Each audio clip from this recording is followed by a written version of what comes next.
हज़रत लूत अलैहिस्सलाम जिस कौम की तरफ भेजे गए वह बहुत खुशहाल थी। उनकी बस्तियां बहुत आबाद थीं, लेकिन यह कौम बुराई में डूबी हुई थी। लोग खुदा को छोड़कर बुतों को पूजते थे, बटमारी करते, और सबसे बड़ी बुराई इनके यहाँ यह थी कि वह औरतों को छोड़कर लड़कों के साथ बुरा काम करते थे।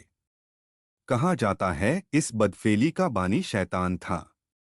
जब उसने चाहा कि कौम में यह बुराई फैले तो उसने एक अजीब तरकीब से काम लिया। इब्लीस एक खूबसूरत लड़के की शक्ल में एक बाग में आता और हमेशा उसके फल फूलों को नुकसान पहुंचाता। बाग का मालिक उसे पकड़ने की कोशिश करता, लेकिन वह भागकर बाग से निकल जाता।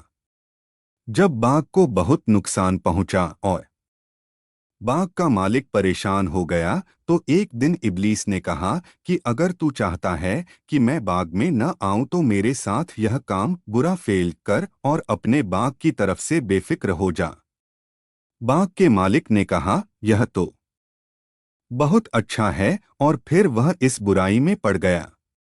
इस तरह शैतान ने फेलेबत को इस कौम में जारी कर दिया। खुदा की तरफ से हिदायत के लिए हज़रत लूत ने लोगों को इस फेलेबत से रोका और उनको हर तरह से समझाया और खुदा का खौफ दिलाया और कहा कि अगर तुम बुराई से बाज नहीं आते तो खुदा का अजाब तुम्हें धर लेगा। लेकिन लोग इतने बेशर्म और बेहया थे कि बोले फातिना बेज़ाबिल्लाह इन कुन्तु मिनस सादिकीन, हम पर खुदा का अजाब ला अगर तू सच्चा है। हज़रत लूत फिर भी उनको समझाते रहे और उनको खुदा की तरफ दावत देते रहे।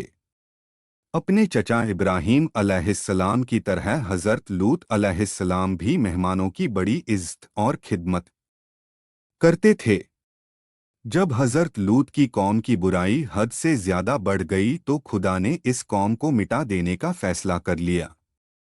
कुछ फरिश्ते हसीन और खूबसूरत लड़कों की शक्ल में हज़रत लूत अलैहिस्सलाम के सामने आए।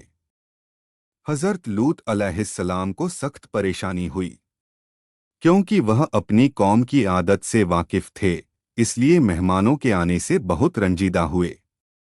मेहमानों को अपने घर में ठहराया और बीवी से कहा किसी को मेहमानों का हाल मालूम न होने पाए।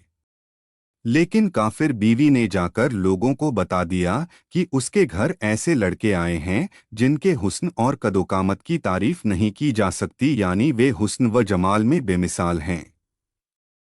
इस खबर के सुनते ही बदचलन लोग हज़रत लूत के पास पहुंचे। हज़रत लूत ने कहा, मुझे क्यों मेहमानों के सामने फजीहत करते हो?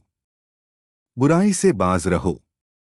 अगर चाहो तो बेटियों को अपने निकाह में ले आओ, लेकिन मेरे मेहमानों को मत सताओ। काफिरों ने कहा, तेरी बेटियों से हमें कोई मतलब नहीं।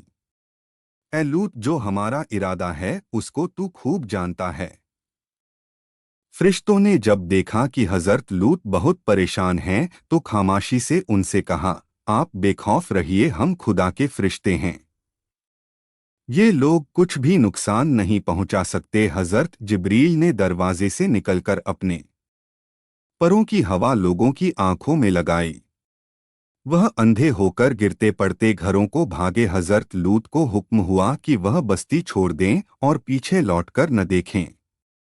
हज़रत लूत अलैहिस्सलाम को अल्लाह ताला ने अजाब से बचा लिया। हज़रत लूत की बीवी और काफिर कौम तबाह और बर्बाद हो गई। खुदा ने बस्ती को मिटा दिया।